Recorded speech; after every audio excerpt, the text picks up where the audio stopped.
The news day continues here on One News Now. I'm Riza Diaz.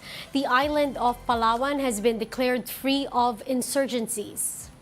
President Marcos made the declaration in Puerto Princesa as the country celebrates National Peace Consciousness Month this September.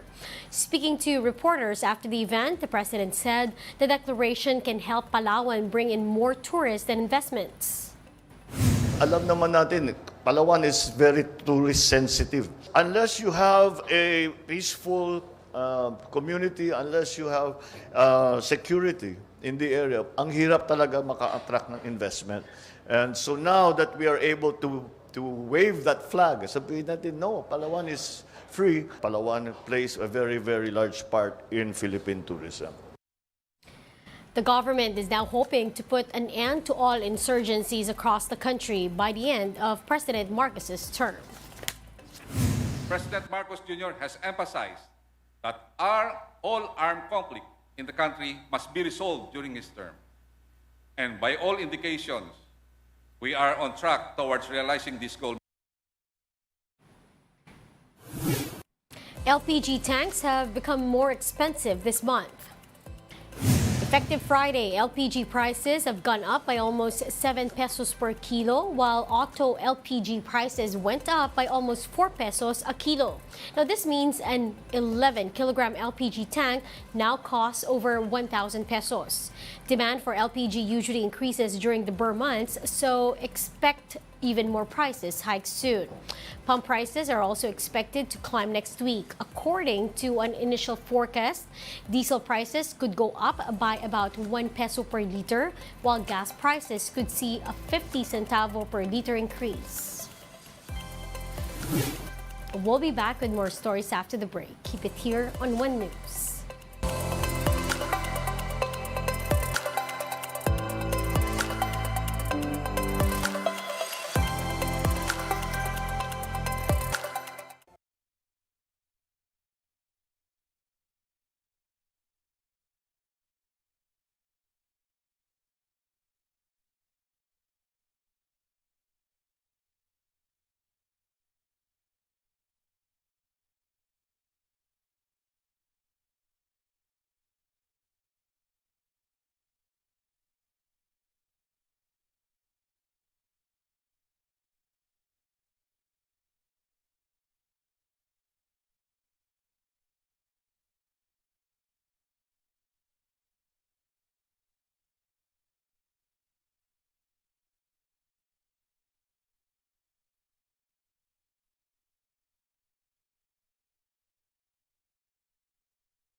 You're still watching One News Now. I'm Riza Diaz. The Toll Regulatory Board's 2-month dry run for cashless transactions in tollways has officially begun.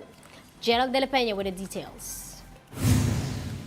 Signages are all over the North Luzon Expressway informing motorists that select toll plazas will no longer be accepting cash payments. This is part of the 2-month dry run of the cashless toll collection in all toll roads across the country.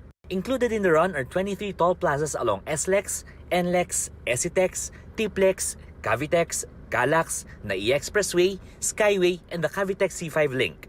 The Toll Regulatory Board observed that there was traffic buildup of vehicles without RFIDs in some toll plazas, like in Pulilan in Bulacan and San Simon in Pampanga, where motorists were immediately asked to have RFIDs installed in their vehicles. Magiging cashless na raw yung Lahat ng toll plaza. Kaya nagpalagay. Ano na rin kami maglagay. There are also motorists who have RFID stickers but with insufficient balance. May dati na ako, ang problema, sabi ko, walang load. Ngayon may dry run sila, kaya obligadong magpapalit. At the Balintawak Toll Plaza, many lined up for RFID installation. Nakikita ko na siya sa mga advertisement pagpasok ko sa paglabas ko. Sa busy ko rin siguro sa trabaho, kaya ganun. Hindi ko Kailan nagkatay? Oo, nakatay. The TRB said RFIDs are not mandatory as of now, but it will be eventually. Meron pa po tayong sinusunod na addendum dito sa department order na we should still allow at least a gasoline that is listed or napalitan at naamendahan. Kung walang mga RFID, ay hindi na natin pwedeng papasukin sa darating na panahon. If things go well during the dry run, the TRB will recommend its full implementation to the Transportation Department. Kung maganda naman po ang magiging resultat na number one, fully ready na ang lahat ng electronic collection systems, hardware systems ng ating mga toll operator for such an eventuality na mag-full cashless na tayo, then we will recommend po sa DOTR. Toll operators have deployed RFID installation centers in various toll plazas for the convenience of the motorists. For News 5, Gerard de la Peña, We Are One News. Now, despite a 0-4 record and a lost chance at qualifying outright for the 2024 Paris Olympics, Gilas Pilipinas remains in a must-win situation for its final game versus China in the FIBA World Cup. Now, a loss to China will mean that the Philippines will not qualify for the upcoming FIBA Olympic qualifying tournaments. Now, given the criticisms they've faced during the tournament, a win for Gilas will mean plenty for the team and the country. Just for context, no FIBA World Cup host country has gone winless since 1982 when the tournament was held in Colombia. Gilas will face China for their final match tonight, 8 p.m. at the Smart Araneta Coliseum. The FIBA World Cup hype is real, with the world's top basketball stars huddled in the Philippines. Witness the country's journey in securing the co-hosting stint along with Indonesia and Japan with sa wakas, FIBA sa Pinas. Catch it here on One News and One Sports later at 6:30 p.m. The host of the 2019 FIBA Basketball World Cup is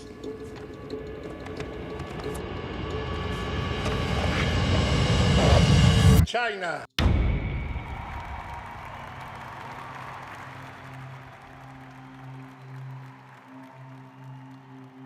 We felt bad. We went back to the hotel with Chairman MVP. We were, I guess, drinking ourselves with our own sorrows at the time and saying, wow, sayang. Yeah, it was heartbreaking, and they gave me a plaque to thank me for the Philippine participation. FIBA did so.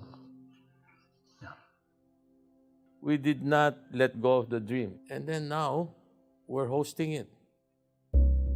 This year's FIBA Basketball World Cup takes place for the first time across 3 host nations, the Philippines, Japan, and Indonesia. Well, the biggest basketball event of the year is set to tip off when the 2023 FIBA World Cup Preparations for the FIBA Basketball World Cup are in full swing as fans anticipate the biggest basketball event of the year. Determination lang. Magic eh. It was just magic. There was a lot of blood, sweat, and tears because the country's reputation, our people's reputation, were at stake. We can't fail the Philippines.